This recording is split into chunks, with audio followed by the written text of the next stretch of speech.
तर यानंतरची बातमी आहे पुण्यामधून पुणेकरांवरील पाणी संकट टळलेलं आहे। शेतीसाठी उन्हाळ्यामध्ये 2 आवर्तनं सोडली जाणार।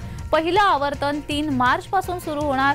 कालवा समितीच्या बैठकीमध्ये हा महत्त्वाचा निर्णय घेण्यात आलाय। उन्हाळ्यामध्ये पुणेकरांना पाणी कपातीला सामोरं जावं लागणार नाही। कालवा समितीच्या बैठकीत हा निर्णय घेण्यात आलाय। अधिकाऱ्यांनी तिथं आराखडा हा मांडला।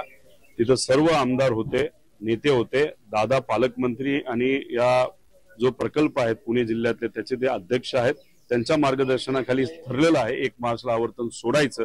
आणि ते सुद्धा आम्ही विनंती केलेली 40 दिवसाचं असावं। आता 40 का 36 का 38 हा निर्णय दादा घेतील, पण तरी सुद्धा खालची लोक जी आहेत ते खऱ्या अर्थाने 40 दिवसाचं नाही तर 42 दिवसाचं आवर्तन मागत आहेत। दौंड, इंदापूर, बारामती आणि पुरंदर इथे जो पाण्याचा प्रश्न गंभीर होतोय, आपण बघताय उजनीच्या धरणामध्ये 1 थेंब पाणी नाहीये, नाझऱ्याच्या धरणात 1 थेंब पाणी नाहीये आणि पुढच्या उष्णताही वाढत चालली आहे।